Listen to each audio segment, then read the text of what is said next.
ان الحمد للہ نحمده ونستعینه ونستغفره ونعوذ باللہ من شرور انفسنا ومن سیئات اعمالنا من يهده اللہ فلا مضل له ومن يضلل فلا هادی له وأشهد أن لا إله إلا الله وأشهد أن محمدًا عبده ورسوله أما بعد فإن خير الحديث كتاب الله وخير الهدي هدي محمد صلى الله عليه وسلم وشر الأمور محدثاتها وَكُلُّ مُحْدَثَةٍ بِدْعَةٍ وَكُلُّ بِدْعَةٍ ضَلَالَةٍ وَكُلُّ ضَلَالَةٍ فِي النَّارِ قال الله تعالى في محكم تنزيله إن الله لا يغير ما بقوم حتى يغيروا ما بأنفسهم۔ محترم بھائیو، عزیز بزرگوں اور دوستو، انسان نے وقت کے ساتھ ساتھ بہت زیادہ ترقی کر لی ہے، بڑا جدید ہو گیا ہے اور جدت پسند ہو گیا ہے۔ ترقی کے بغیر اب اس کا دل نہیں لگتا اور ترقی کے بغیر اس کا گزارا بھی نہیں ہے۔ سائنٹیفک ایجادات ایسی پھیلی ہیں کہ اگر ہم پیچھے کی طرف مڑ کے دیکھتے ہیں تو ہمیں ان لوگوں پہ حیرت اور افسوس ہوتا ہے، وہ لوگ زندگی کیسے گزار لیتے تھے، کہاں دیے جلائے جاتے، موم بتیاں جلائی جاتی، اور کہاں پر لوگوں نے یہ لائٹیں، یہ بجلیاں، یہ برقی کمکمے یہ جلانا شروع کر دیے۔ کہاں لوگ سفر کیا کرتے تھے راستوں میں، پیدل، خچروں پہ، گھوڑوں پہ، گدھوں پہ، ٹوٹی ہوئی سڑکیں، ماشاءاللہ ایجادات ہوئی، ایسی سڑکیں بن گئی کہ انسان گھنٹوں کا سفر منٹوں میں طے کرنا شروع ہو گیا۔ بات اس سے بھی آگے نکل گئی کہ لوگ اتنا تیز ہو گئے کہ دنیا کی تو بات چھوڑ ہی دیں، لوگوں نے چاند ستاروں پہ کمندیں ڈالنا شروع کر دی کہ لوگ ستاروں تک پہنچ گئے۔ لوگوں نے جانے کیا کیا اور کس چیز کو تسخیر کر لیا۔ جزاکم اللہ خیر۔ آپ نوٹ فرمائیے، غور کیجئے، ابھی پچھلے دنوں میں ایک تصویر آئی ہے جس میں قریباً 5 ارب سال پرانی دنیا کہکشاں تلاش کر لی ہے اور بتایا کہ 5000 سال پہلے یہ یہاں ایسا تھا۔ لوگ سمندروں کی تہوں تک پہنچ گئے، ہیوی آب دوزے بنا لی، ترقی کر لی، جدت ہو گئی۔ اسلام اس جدت کو ناپسند نہیں کرتا، اسلام زمانے کے ساتھ چلتا ہے۔ جو صنعتی انقلاب ہوا ہے، خصوصی طور پر دوسری جنگ عظیم کے بعد، مسلمانوں نے اور اہل اسلام نے کبھی ان کی تردید نہیں کی۔ اللہ کے نبی علیہ الصلاۃ والسلام خود ایک روشن خیال آدمی تھے، خود ایک جدت پسند آدمی تھے۔ پیارے پیغمبر علیہ الصلاۃ والسلام نے ہمیشہ ایسی جدید بات کا استقبال کیا جس میں اسلام اور مسلمانوں کا فائدہ تھا۔ عرب کے لوگوں میں خندق کھودنے کا تصور نہیں تھا، ان کے لیے ایک نئی چیز تھی۔ مدینہ طیبہ کو پیچھے سے یہودیوں سے خطرہ، مدینہ میں منافقین سے خطرہ، اور مکے والے اور عرب کے مشرکین دیگر قبائل کے ساتھ مل کر 10,000 کی تعداد میں حملہ آور ہو گئے۔ جنگ احزاب، آپ سورہ احزاب پڑھیں، صحابہ اکرام رضی اللہ تعالی عنہم کی کیفیت کیا تھی آپ کو پتہ چل جائے گا۔ الرحیق المختوم پڑھیں، صحابہ اکرام کی معاشی کیفیت کیا تھی اس وقت آپ کو پتہ چل جائے گا۔ اس وقت جب مسلمان ڈیفینسو پوزیشن میں تھے، دفاعی پوزیشن میں تھے، ایک صحابی جناب سلمان الفارسی رضی اللہ تعالی عنہ، وہ کہتے ہیں اللہ کے نبی علیہ الصلوۃ والسلام اگر ہمارا ایران کے اندر، فارس کے اندر کبھی ایسا معاملہ ہوتا کہ دشمنوں کی طاقت کا مقابلہ کرنے کی کھلے میدان میں ہمت نہ ہوتی، پالیسی نہ ہوتی، ہم اپنے شہر کے ارد گرد خندقیں کھود دیا کرتے تھے۔ اب یہ جدید چیز تھی، عرب والوں کو اس کا پتہ ہی نہیں۔ مکے والے آئے تھے مدینہ پہ چڑھائی کریں گے، فتح کر لیں گے۔ اللہ کے نبی علیہ الصلوۃ والسلام نے بنفن نفیس صحابہ اکرام رضی اللہ تعالی عنہم کے ساتھ مل کر اللہ کی مدد اور نصرت کے ذریعے سے چند دنوں کے اندر وہ کھدائی کر لی اور مکہ کے مشرکین ناکام لوٹ گئے۔ اب طائف کا علاقہ پہاڑی علاقہ، اس کو فتح کرنا بڑا مشکل۔ پیارے پیغمبر علیہ الصلوۃ والسلام کو یہی سلمان الفارسی رضی اللہ تعالی عنہ مشورہ دیتے ہیں کہ پیارے پیغمبر علیہ الصلوۃ والسلام ایسے علاقوں کو فتح کرنے کے لیے ہم منجنیق بنایا کرتے تھے، ہم دبدبے بنایا کرتے تھے۔ یہ منجنیق آپ یوں سمجھے اس دور کی توپ تھی، دبدبا آپ یوں سمجھے اس دور کا ٹینک تھا۔ منجنیق کے اندر بڑے بڑے پتھر ڈالے جاتے، پیچھے سے وہ پتھر کھینچ کے مارا جاتا، دیوار میں شگاف پڑ جاتا، اور دبدبا ٹینک ٹائپ ایک بندہ بٹھا دیتے، پیچھے سے دکا لگا دیتے، وہ دشمن کے اندر داخل ہو کر دروازے جا کے کھول دیتا۔ کہا پیارے پیغمبر علیہ الصلوۃ والسلام اس کا استعمال کیا جائے۔ نبی کریم علیہ الصلوۃ والسلام نے اس کا بھی استعمال کیا۔ پھر سن 8 ہجری میں اللہ کے نبی علیہ الصلوۃ والسلام نے جناب عمرو بن عاص رضی اللہ تعالی عنہ کو ایک قبیلے کی طرف جنگ کرنے کے لیے بھیجا۔ انہوں نے دیکھا مسلمان تعداد میں تھوڑے ہیں، تاریخ میں پہلی دفعہ کسی جنگ کے اندر بلیک آؤٹ کا استعمال کیا گیا۔ آپ بلیک آؤٹ سمجھتے ہیں، یہ بھی ایک جنگی تکنیک ہے۔ جب دشمن حملہ کر دیتا کسی شہر کے اوپر تو بلیک آؤٹ، پورے ملک کی لائٹیں بند کر دی جاتی ہیں تاکہ دشمن کو نظر کچھ نہ آئے۔ اور جنگوں کے اندر بھی ایسا کیا جاتا ہے، بلیک آؤٹ کر دیا جاتا ہے۔ یہ سن 8 ہجری میں دنیا کی تاریخ میں پہلی دفعہ مسلمانوں نے کیا۔ جناب عمرو بن عاص رضی اللہ تعالی عنہ نے حکم دیا، خبردار رات کا وقت ہے، کسی نے آگ نہیں جلانی، اندھیرا کر دو، کوپنیر کر دو۔ جب نبی کریم علیہ الصلوۃ والسلام کو یہ بات پتہ چلی، آپ علیہ الصلوۃ والسلام نے بلایا، کہا عمر آپ نے ایسا کیوں کیا؟ خیریت تھی؟ کہ اللہ کے نبی علیہ الصلوۃ والسلام ہماری تعداد تھوڑی تھی، دشمن کی تعداد زیادہ تھی، مجھے یہ خدشہ پیدا ہوا کہ اگر میں نے بلیک آؤٹ نہ کروایا، اندھیرا نہ کرایا، روشنی ہوئی تو دشمن دور سے تعداد دیکھ کے ہمارے اوپر کہیں حملہ نہ کر دے۔ یہ مسلمانوں نے ہمیشہ جدت پسندی کو اختیار کیا۔ اللہ کے نبی علیہ الصلوۃ والسلام نے سوئے ہوئے، آنکھ کھل گئی، مسکرانا شروع کر دیا۔ ایک صحابیہ نے پوچھا اللہ کے نبی علیہ الصلوۃ والسلام کس بات سے مسکرا دیے؟ فرمانے لگے اللہ نے مجھے دکھایا میری امت کے لوگ بادشاہوں کی طرح تختوں پہ بیٹھے سمندروں میں سفر کر رہے ہیں۔ نبی کا خواب وہی ہوتا ہے، قد اوجبو، یہ سارے کے سارے جنتی ہیں، یہ سارے جنتی ہیں۔ مسلمانوں نے بحری بیڑے بنائے، دشت تو دشت دریا بھی نہ چھوڑے ہم نے، بحر ظلمات میں دوڑا دیے گھوڑے ہم نے۔ آپ نے فرمایا اس بحری بیڑے میں شرکت کرنے والے سارے کے سارے جنتی ہیں۔ یہ قبرص فتح ہوا، یہ مسلمان اندلس تک پہنچے، مسلمانوں نے تجارتی سفر کیے، اسلام کو پھیلایا، یہ بحری بیڑوں کے ذریعے سے پھیلایا۔ چلو کہ فیضان کشتیوں کو جلا دے گمنام ساحلوں پر، کہ اب یہاں سے نہ واپسی کا خیال ہوگا، یہ طے ہوا تھا۔ طارق بن زیاد نے اندلس فتح کیا، اپنی بحری بیڑے جلا کے راکھ کر دیے، اور اپنے فوجیوں کو کہا العدو امامکم والبحر وراءکم لیس لکم الا الموت، میرے دوستو دشمن سامنے ہے، پیچھے دریا ہے، کشتیاں میں نے جلا دی ہیں، پیچھے جاؤ گے ڈوب کے مر جاؤ گے، آؤ دیوانہ وار مردانہ وار دشمن کا مقابلہ کرو۔ اندلس یورپ کے اندر اسلام پہنچ گیا۔ میں میری اپنی امت کے لوگ دیکھے جو بادشاہوں کی طرح تختوں پہ سفر کر رہے ہیں، نبی کا خواب وہی ہوا کرتا ہے، قد اوجبو، میں سارے کے سارے جنتی ہیں۔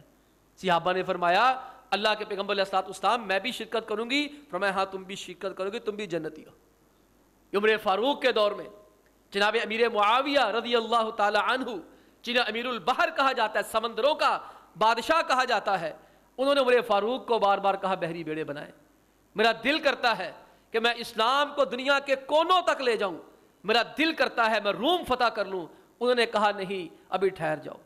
عثمان غنی رضی اللہ تعالی عنہ کا دور آیا، امیر معاویہ نے پھر کہا بنائے بنائے بنائے، میں نے قبرص فتح کرنا ہے، میں نے دیگر علاقے فتح کرنے، اسلام پھیلانا ہے۔ انہوں نے اجازت دی تو پھر بنائے گئے۔ امیر معاویہ نے باقاعدہ عیسائیوں کو بلایا، ان کی تنخواہیں بے شبہ مقرر کی، اور مسلمانوں کو کشتیاں بنانا، بحری بیڑے بنانا سکھایا۔ یہ مثالیں میں نے کس لیے دی ہیں؟ صرف اس لیے دی ہے کہ اسلام جدت پسندی کا مخالف نہیں ہے، اسلام کبھی بھی نئی چیزوں کا مخالف نہیں ہے۔ ہمارے بارے میں یہ تصور پیدا کیا جاتا ہے کہ مولوی ترقی کی راہ میں رکاوٹ ہے، یہ ہمیں ترقی نہیں کرنے دیتے۔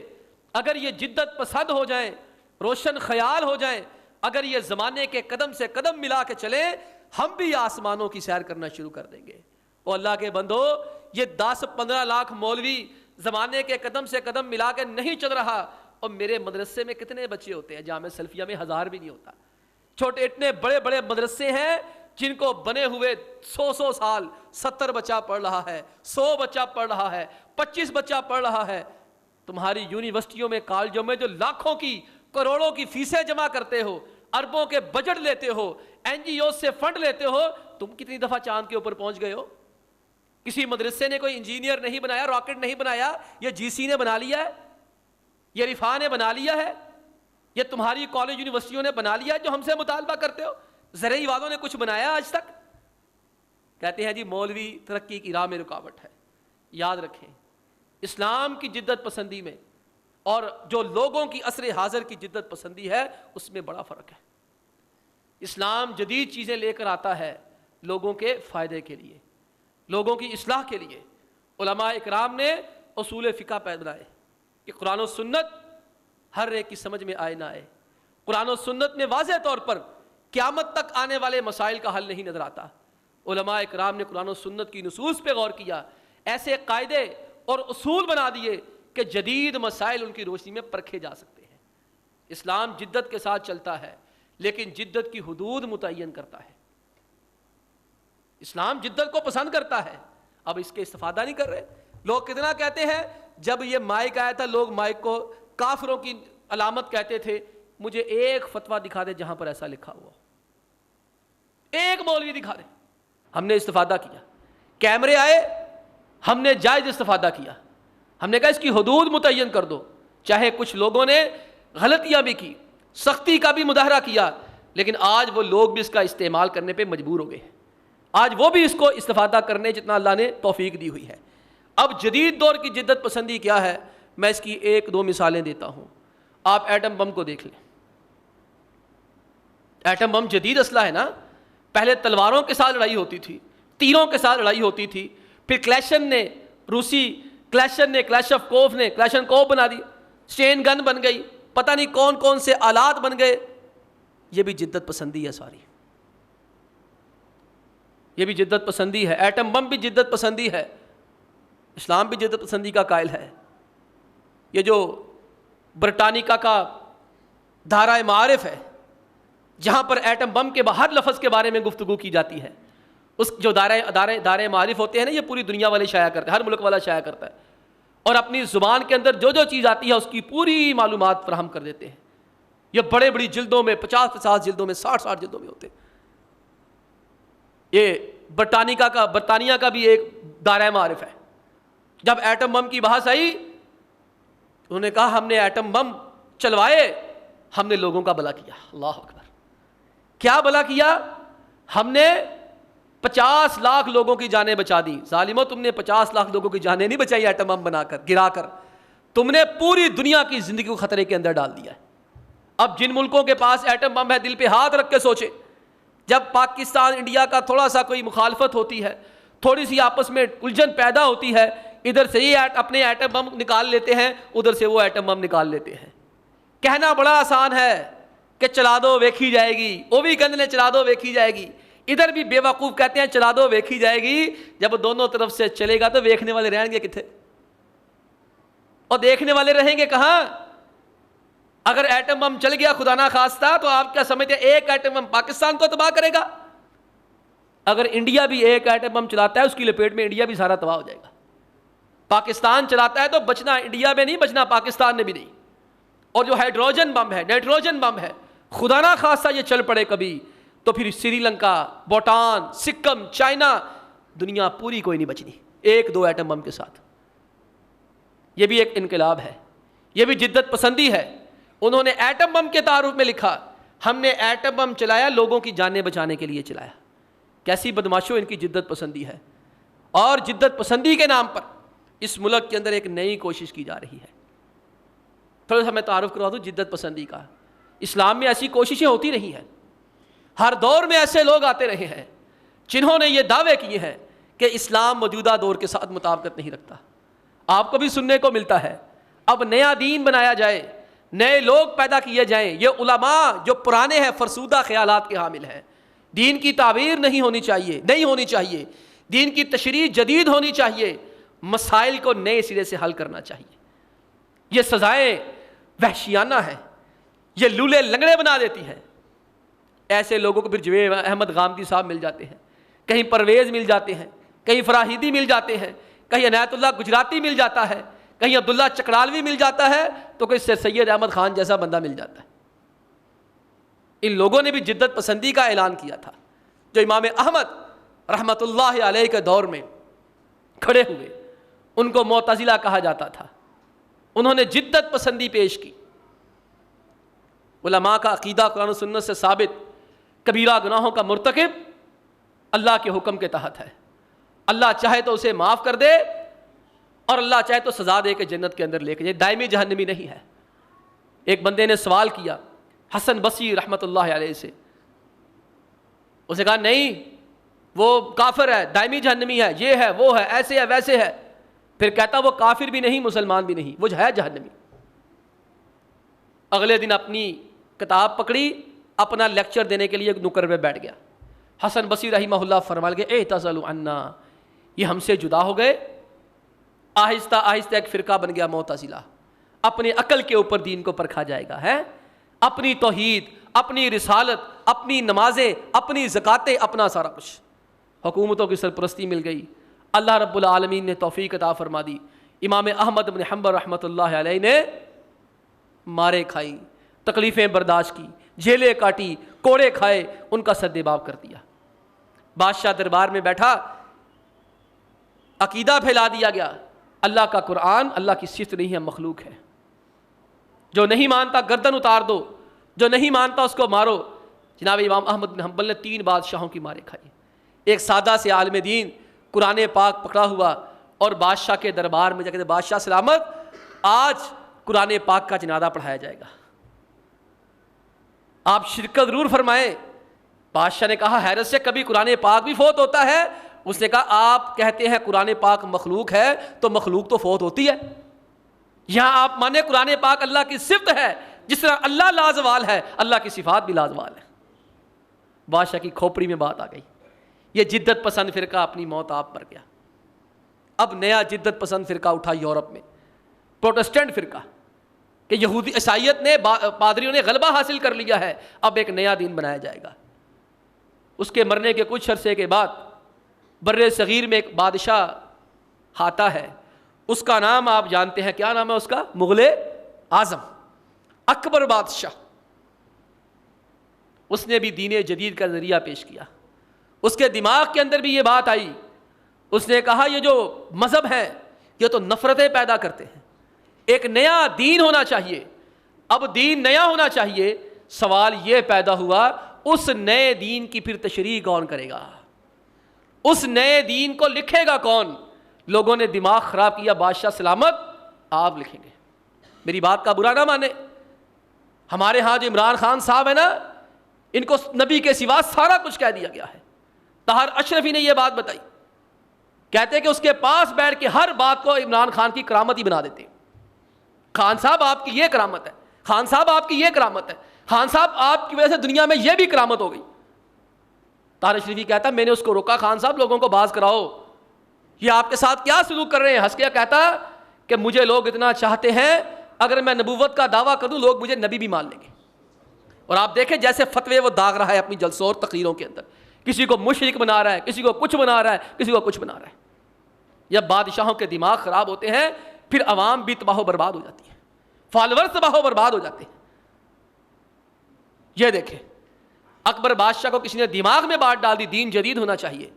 اس نے کہا دین تو جدید ہو جائے گا, اس نئے دین کی تشریح کون کرے گا, نیا دین کون لائے گا؟ لوگوں نے کہا بادشاہ سلامت, تسی درباری ملا وہاں تھے جو مشیران باصفا ارد گرد ہوتے ہیں, بیڑا غرق کرنے والے تو وہی ہوتے. بادشاہ سلامت, آپ نیا دین بنائیں گے. اس نے پھر بیٹھ کے سوچا, نیا دین بنایا, دین اکبری. آپ جانتے ہیں دین اکبری کے اندر کیا چیزیں تھیں. دین اکبری کے اندر پہلی چیز جو مجھے میرے جو مطالعے میں آئی ہے, میں حوالے دے سکتا ہوں, ایسے نہیں یہاں کھڑا ہو جاتا, پڑھ کے ہی آتا ہوں الحمدللہ. آپ سے بھی گزارش ہے ذرا وقت سے پہلے آیا کریں, اللہ آپ کو جزائے خیر دے. تو دین اکبری کے اندر جو اس نے نیا دین بنایا اس کے اندر ایک چیز کیا تھی کہ السلام علیکم کہنا یہ فرسودہ ہے. لہذا آج کے بعد پورے ہندوستان میں کوئی السلام علیکم نہیں کہے گا, جب ایک دوسرے کو ملیں گے اللہ اکبر کہیں گے. اور جواباً وعلیکم السلام نہیں کہنا, جواباً جل جلالہ کہنا ہے. کیوں؟ وہ دین پرانا ہو گیا ہے, کوئی نئی چیز لے کر آؤ. السلام علیکم کے اندر کوئی ٹریکشن نہیں ہے, کوئی کشش نہیں ہے. اور بدبخت انسان السلام علیکم کہنے میں کشش ہو نہ ہو 10 نیکیاں مل جاتی ہیں, ورحمت اللہ ملائیں تو 20 ہو جاتی ہیں, وبرکاتہ ملائیں تو 30 ہو جاتی ہیں. اس نے کہا اس کے اندر کشش نہیں رہی, یہ 1100 سال پرانے جملے یہی بولے جانے ہیں. نیا دین بناؤ, اللہ اکبر کہو, اور مقابلے میں جل جلالہ کہو. ایک بات اس نے یہ پاس کر دی, آرڈیننس پاس کر دیا, بل پاس ہو گیا. اور دوسری بات, گائے کھانا, اونٹ کھانا آج کے بعد حرام ہے. کوئی کھائے گا تو اس کو سزا دی جائے گی. آج کے بعد کوئی بندہ اپنے آپ کو ہندو مسلمان سکھ نہیں کہے گا, سب اپنے آپ کو دین اکبری کے پیروکار کہیں گے, دین اکبری بنایا جائے گا, اکبری دین بس. اور پھر اس کے علاوہ بھی کئی باتیں ہیں, جن میں سے ایک بات یہ بھی تھی کہ مسلمان مرد ہندو عورت سے شادی کر سکتا ہے, ہندو عورت مسلمان مرد سے شادی کر سکتی ہے. تفصیل میں نہیں جانا چاہتا, وقت اتنا ہمارے پاس نہیں ہوتا. اشارے کر رہا ہوں کہ یہ جدت کے نام پر اس ملک کے اندر, اس بر صغیر میں یہ بھی ہو چکا ہے. تباہی پھیرنے کی کوشش کی, اسلام کا تشخص برباد کرنے کی کوشش کی. کس نام کے اوپر؟ جدت پسندی کے نام پہ. جدت پسندی, جدت پسندی, دین جدید. اللہ رب العالمین نے پھر توفیق دی. جناب مجدد الف ثانی رحمۃ اللہ علیہ کو کسی کی ہمت اور جرت نہیں تھی بادشاہ کے سامنے کھڑے ہونے کی, یہ بندہ اکیلا ہی کھڑا ہو گیا. اس نے مارے بھی کھائی, جیلوں میں بھی گیا, قید و بند کی صعوبتیں بھی برداشت کی, لیکن دین اکبری کو چلنے کو ہی نہیں دیا. اقبال نے کہا وہ ہند میں سرمایہ ملت کا نگہبان, اللہ نے بر وقت کیا جس کو خبردار, گردن نہ جھکی جس کی جہانگیر کے آگے, ہے جس کے نفس سے ہر نفس میں گرمی ہے اشرار. اس نے ایسا فسوب پھونکا, بادشاہوں کو خط لکھے, شہزادوں کو خط لکھے, بادشاہ کو بار بار خط لکھا. اللہ نے توفیق دے دی, یہ مر گیا, اگلا بچہ نیک آ گیا. اس جدت پسندی کے نام پر آپ کے ملک میں بھی بڑا کھلواڑ ہوا ہے, بڑا کچھ ہوا ہے. یہ سیکولر طاقتیں, یہ قوتیں, میں نے پہلے بھی ایک بار عرض کیا ہے, اس پارلیمنٹ کے اندر جتنے بھی رکن اسمبلی ہیں, صوبائی ہیں یا قومی ہیں, تقریباً ہر ایک قومی اسمبلی کے ممبر کی, لڑکی ہو یا لڑکا ہو, مرد ہو یا خاتون ہو, این جی اوز ہیں. ان کو بل نہیں پڑھنے آتے, ان کو انگلشیں نہیں پڑھنی آتی. این جی اوز نے باقاعدہ طور پر بل اس ملک کے اندر قرآن و سنت کے منافی بل پاس کروانے کے لیے جدت پسندی کے نام پر, تجدد کے نام پر اور حقوق انسانیت کے نام پر ایسے ایسے بل پاس کروا دیا, آپ کو پتہ چلے آپ کے رونگٹے کھڑے ہو جائیں. ابھی ایک نیا بل ہے جو اس ملک میں لانے کی, پاس کروانے کی کوشش تقریباً ہو چکی ہے. اسٹینڈنگ کمیٹی میں بھی پیش ہو چکا, قائمہ کمیٹی میں بھی پیش ہو چکا. اب ان کو کہا جا رہا ہے کہ آپ نے یہاں سے بل منظور کروا لیے ہیں تو آپ ایسا کیجئے, اس کو اسلامی شرعی کونسل میں ذرا بھیج دیں, پتہ چل جائے. ٹرانسجینڈرز دیکھیں کیسے کیسے بل ہیں, ہمارے بتائے بغیر آتے ہیں, ہمیں تصور بھی نہیں ہوتا کہ ہمارے ساتھ اس ملک میں ہو کیا رہا ہے. ٹرانسجینڈرز کیا ہے؟ کہتے ہیں یہ حقوق خسراں اور حقوق خسریاں. 5-6 سال پہلے رمضان کی بات ہے, مجھے ایک لڑکے کا فون ہے, یہاں وہ جمعہ پڑھتا تھا, اب باہر پڑھنے کے لیے چلا گیا کسی ملک میں. اس نے ڈی گراؤنڈ کے بہت بڑے ایک ہوٹل کے اندر کہا پروگرام ہے, آپ نے حقوق خسراں کے اوپر تقریر کرنی ہے. ہم نے حقوق مردان سنا, حقوق نسواں سنا, یہ حقوق خسران نئے آ گئے. آپ یقین کریں وہاں چھوٹے چھوٹے بچے میری قوم کے جو پڑھنے کے لیے باہر جاتے ہیں, جو آ کر مشیر بنتے ہیں, سفیر بنتے ہیں, وزیر بنتے ہیں.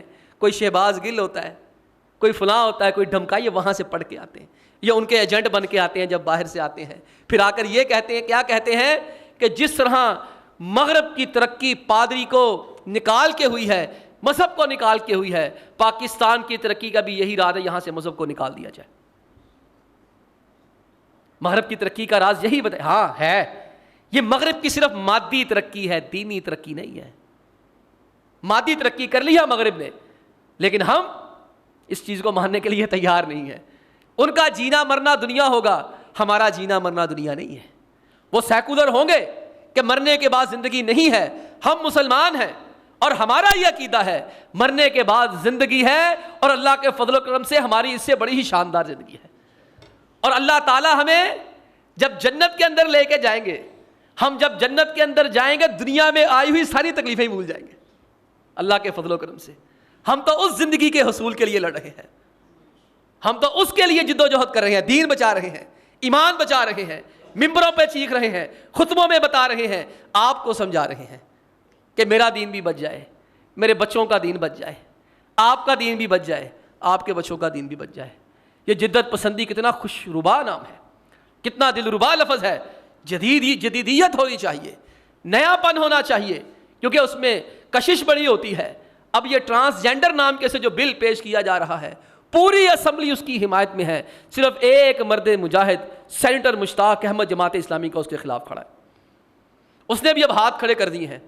اس نے کہا میں ان کا اکیلا مقابلہ نہیں کر سکتا, میں اکیلا ہوں سینٹ کے اندر جو اس کے خلاف بول رہا ہوں, باقی سارے ہی اس کے حق میں بول رہے ہیں کہ یہ پاس ہو جانا چاہیے. اس نے علماء سے درخواست کی کہ آپ ممبروں کے ذریعے سے, محراب کے ذریعے سے لوگوں کو کھڑا کریں, لوگوں کو بیدار کریں.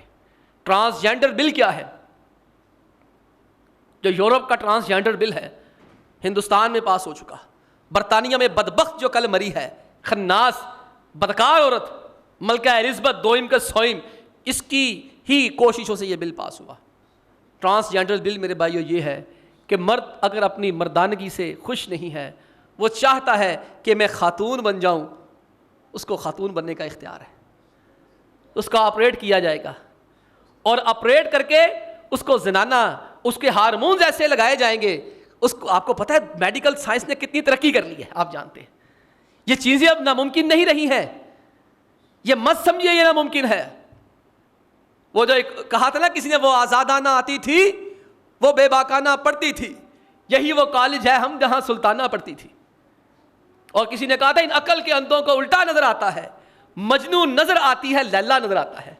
شعراء نے تو سخن گوئی کی, شعر و شاعری کی, لیکن شعروں کے اندر ہمیں کتنی کتنی بڑی حقیقتوں سے آشنا کر کے کہ ایک وقت ایسا بھی آنا ہے ان عقل کے اندھوں کو الٹا نظر آتا ہے, مجنون نظر آتی ہے, مجنون عورت بن جائے گی, لیلا نظر آتا ہے, لیلا کو مرد بنا دیں گے. یہ ہے ٹرانسجینڈر بل.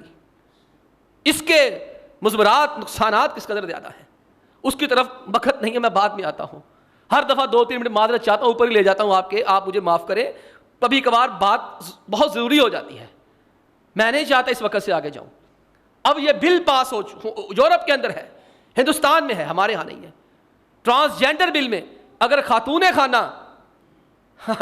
وہ راضی نہیں اپنے خاتون ہونے سے, وہ جائے ڈاکٹر سے جا کے آپریشن کروائے اور اپنی جو ہے وہ نسوانیت کو ختم کرے اور مردانہ اعضاء لگوا لے, زنانہ اعضاء کٹوا لے, آپ اس بل کے مطابق اسے کچھ نہیں کہہ سکتے.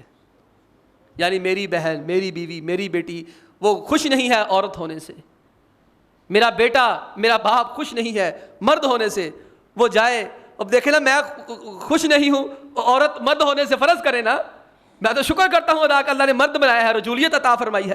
اب میں مرد ہونے سے خوش نہیں ہوں, میں جو ہے وہ جا کے جو ہے وہ اپنا آپریشن کروا لوں تو پھر میرے گھر کے اندر ایک امی کے بجائے 2 امیاں ہو جائیں گی میرے بچوں کی. ایک امی میں, ایک وہ جو ان کی امی ہے. اور اگر آپ کی بیوی ہماری بیوی پسند نہ کرے, میرے عورت بننا ہے, وہ جائے ہارمونز چینج کروائے, سارا کچھ کروائے, 2 ابو ہو جائیں گے. یعنی اس سے لواطت کو, بدکاری کو, زناکاری کو فروغ ملتا ہے. ٹرانسجینڈر بل میں مرد مرد سے شادی کر سکتا ہے, خاتون خاتون سے شادی کر سکتی ہے. آپ کے ملک میں ایسا ہوا ہے. ہمارے ہاں جو کام کرنے کی کوشش کی جا رہی ہے اس وقت, جو سردست بل کے اندر چیز ہے, حقوق خسراں اور حقوق خسریاں, میں بھول گیا, بات درمیان میں رہ گئی, وہ میں اس پروگرام میں گیا, وہ بچے چھوٹے چھوٹے 20-20 22-22 سال کے, اتنا بڑا پروسیجر, اتنا بڑا پروگرام, میڈیا آیا ہوا ہے, ٹی وی آیا ہوا ہے, سارا جیو پہنچا ہے. میں نے اس بچے سے پوچھا, میں نے کہا یار یہ سارا کس نے کیا؟ کہتا جتنے بچے ہیں ہر بچہ ایک NGO سے تنخواہ لیتا ہے. یہ سب بچے یورپ میں پڑھتے ہیں, چھٹیوں پہ آئے ہوئے ہیں, ان کو ایجنڈا دیا گیا ہے اپنے ملک کے اندر جاؤ حقوق خسراں اور حقوق نسواں کے اوپر کام کرو. یہ مضامین لکھے گئے مسلسل کئی ماہ تک, BBC پہ پروگرام کیے گئے ہیں, ٹی وی کے اوپر. ٹرانسجینڈر بل کا نام نہیں لیا گیا, نام حقوق خسراں, حقوق خسریاں لیا گیا ہے. اب حقوق خسراں کیا ہے؟ اس میں یہ ہے کہ جو ہے وہ جو خسرا اپنے آپ کو مرد لکھوانا چاہتا ہے مرد لکھوا لے, جو خسرا اپنے آپ کو خسری لکھوانا چاہتا ہے وہ خسری لکھوا لے. ایسا تھوڑی ہوتا ہے. شریعت کہتی جس کے اندر, جس خسرے کے اندر مردانہ علامتیں ہیں وہ مرد خسرا ہے, اور جس کے اندر زنانہ علامتیں ہیں وہ. میں اس کے جو شرعی پہلو ان کی طرف نہیں جاتا, لیکن اگر آپ تصور کریں, اگر اس بل کو یہاں منظور کر دیا گیا, ہمارا خاندانی نظام تباہ و برباد ہو کے رہ جائے گا. 2 امیاں ہو جائیں گی, 2 ابو ہو جائیں گے. یہ شیطان نے کیا کہا تھا جب اللہ سے لڑا تھا؟ کہا یا اللہ میں کوشش کرتا رہوں گا, میں ان کو میں آگے سے آؤں گا, پیچھے سے آؤں گا, دائیں بائیں سے آؤں گا, اللہ میں نے چھوڑنا کوئی نہیں. میں ان کی سوچ ایسی بنا دوں گا, یغیرن خلق اللہ, جو تو نے مخلوق پیدا کی اس پہ یہ راضی نہیں رہیں گے, یہ اپنی جنسیں تبدیل کر لیں گے, تبدیلی جنس. آخری گزارش یہ ہے, اسلام تجدد کا قائل نہیں ہے, اسلام تجدید کا قائل ہے, اور یہ ہر صدی میں ہونی ہے. اللہ کے پیغمبر علیہ الصلوۃ والسلام کا فرمان ہے, ان اللہ یبعث لہذه الامۃ علی راس کل 100 سنہ من یجدد لها دینها. وقت گزرتا ہے, لوگ دین سے دور ہو جاتے ہیں, کمزوریاں آ جاتی ہیں جیسے ہمارے اندر آئی ہوئی ہیں, کوتاہیاں آ جاتی ہیں. جب کوتاہیاں عروج پہ ہوں گی, چڑھتے ہوئے سورج کی طرح پھیل جائیں گی, لوگ معاشرہ تباہی بربادی کی جانب جا رہا ہوگا, 90 سال ہو چکے ہوں گے, کوئی امام نہیں پیدا ہوا ہوگا, کوئی خطیب نہیں پیدا ہوا ہوگا, کوئی رہبر پیشوا مقتدا نہیں ہوا ہوگا, امت کی اصلاح کی ضرورت ہوگی. آپ علیہ السلام فرماتے ہیں اللہ تعالیٰ 90 ہجری کے بعد ہر صدی کے اندر ایک بندہ کھڑا کر دے گا جو دین کو اثر نو کھڑا کر دے گا. میں یجدد لہا دینہا, اللہ اس کے ذریعے سے لوگوں کے اندر دین کھڑا کر دے گا. دین نیا نہیں ہوگا, دین وہی ہوگا. لوگ خراب ہوں گے, لوگ بے دین ہوں گے, اس بندے کی آواز میں ایسا اثر پیدا ہو جائے گا, کبھی عمر بن عبدالعزیز رحمہ اللہ آ جائیں گے. پہلی صدی میں مزاج بگڑا, بنو امیہ کا مزاج شاہانہ ہو گیا, اللہ نے زاہدانہ مزاج کا عمر بن عبدالعزیز پیدا کر دیا. دوسری صدی ہجری کے آخر میں لوگوں کا مزاج بگڑ گیا, فلسفہ, منطق, یونانی فلسفہ, احادیث کا انکار, معجزات کا انکار, ختم رسول پہ انکار. اللہ تعالیٰ نے امام شافعی رحمہ اللہ کو پیدا کر دیا. ابن تیمیہ کے دور میں مسائل کھڑے ہوئے, اللہ نے ابن تیمیہ کو کھڑا کر دیا. بر صغیر میں یہ اکبر بادشاہ کھڑا ہوا, اللہ نے اس کے مقابلے میں الفسانی رحمہ اللہ کو کھڑا کر دیا. اور بگاڑ پیدا ہوا, مغلیہ سلطنت تباہ ہونے لگی, اللہ نے شاہ ولی اللہ اور کے بیٹوں کو کھڑا کر دیا. ہر صدی کے اندر ایسا ہوا ہے. پچھلی صدی میں بگاڑ پیدا ہوا, اللہ نے شیخ البانی کو کھڑا کر دیا, اللہ نے ابن باز کو کھڑا کر دیا, اللہ نے عثیمین کو کھڑا کر دیا, اللہ نے اس ملک کے اندر آپ کے لیے علامہ احسان علی ظہیر کو کھڑا کر دیا. اللہ یہ کام کرے گا. دین کوئی نیا نہیں ہوگا, اللہ بندہ بھیجے گا, ایسا بندہ بھیجے گا جس کی ایک آواز پہ کروڑوں لوگ لبیک کہیں گے, جس کی ایک صدا کے اوپر لوگوں کی اصلاح ہو جائے گی. اور وہ جو قوموں کے اندر خرابی ہوگی, قوموں کے اندر اضمحلال ہوگا, قوموں کے اندر کمزوری ہوگی, وہ بندہ اللہ کی توفیق سے, اللہ کی مدد سے تنظیم نہیں بنائے گا, تحریک کھڑی کر دے گا, ذہن سازی ایسے کر دے گا کہ لوگ دوبارہ دین کی طرف لوٹ آئیں گے. اللہ سے دعا ہے کہ اللہ تعالی ہمارا ایمان محفوظ فرمائے. اللہ ہماری قوم کا ایمان محفوظ فرمائے، اور اللہ ہمارے اندر سے ایسے بندے کا انتخاب کر لے جو اس کے دین کی اقامت کے لیے کھڑے ہو جائے۔ وآخر دعوانا ان الحمد للہ رب العالمین۔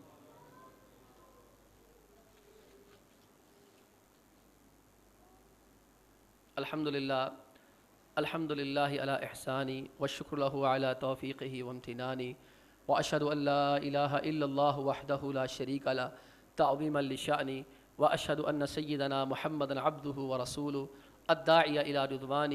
اللہم صل وسلم علی نبینا محمد صلی اللہ علیہ وسلم وعلی آلہ واصحابہ واخوانہ، اما بعد۔ محترم بھائیو، ایک ضروری اعلان ہے اور گزارش بھی ہے۔ لوگوں کو پتہ نہیں کیا خوش فہمیاں ہیں کہ ہمارے پاس پتہ نہیں کیا کیا ہے۔ ہمارے ایک بہت قابل قدر دوست ہیں، بہت زیادہ بیمار ہیں، چل پھر بھی نہیں سکتے، ریڑھ کی ہڈی بھی ان کی درست نہیں ہے، بڑی مشکل سے چلتے ہیں پھرتے ہیں، لیکن اللہ نے اس بندے سے کام لیا ہوا ہے۔ اس وقت وہ قادیانیوں کی ناک میں وہ بال بنا ہوا ہے، قادیانی دن رات اس کی مرنے کی دعائیں کرتے ہیں۔ 40 سال 45 سال بھی عمر نہ ہوگی ان کی، بندہ چل نہیں سکتا، لیکن 25 سے 30 کتابیں قادیانیت کے خلاف وہ لکھ چکا ہے، مباہلے کر چکا ہے۔ کتنے قادیانیوں کو اس نے سینکڑوں کی تعداد میں مناظرے کر کے قادیانی مسلمان کیے ہیں، کتنے لوگوں کا اس نے ایمان بچایا ہے۔ یہ پتہ نہیں کہاں میرے بارے میں پتہ چلا، مجھے ملنے آئے، کتاب قادیانیت کے خلاف کوئی نہیں لکھی، مجھے کہا کہ آپ اس کے اوپر نہ تقریر لکھ دیں، مقدمہ لکھ دیں۔ تو میں نے کہا ایک شرط ہے میری کہ آپ کو ہماری مسجد میں آ کے پھر جمعہ پڑھانا پڑے گا۔ تو انہوں نے پھر ہماری بات مان لی، ان کی مہربانی ہے۔ اگلا جمعہ انشاءاللہ وہ پڑھائیں گے یہاں پر۔ ان کا عنوان ہے قادیانی کافر کیوں۔ میں بھی اس موضوع پہ گفتگو تو تھوڑی بہت کر سکتا ہوں، لیکن باہر کا اسپیشلسٹ ہی ہوتا ہے۔ ان کا مناظرانہ مزاج ہے، کتابیں بے شمار لکھی ہیں، قادیانیوں سے دن رات پنگے الجھتے رہتے ہیں اور بے شمار مسلمان کرتے ہیں۔ تو میری آپ تمام احباب سے درخواست ہے، ہمارے مہمان ہیں وہ آئیں، یہاں اچھا محسوس کریں، اللہ آپ کو جزائے خیر دے، پہلے سے زیادہ تشریف لے کر آئیں، زیادہ لوگوں کو لے کر آئیں، وہ اس فتنے کے بارے میں آپ کو آگاہی دینا چاہتے ہیں۔ اللہ تعالیٰ جس نے اس کے لیے کاوش کی اس کی جزائے خیر عطا فرمائے۔ وآخر دعوانا ان الحمد للہ رب العالمین۔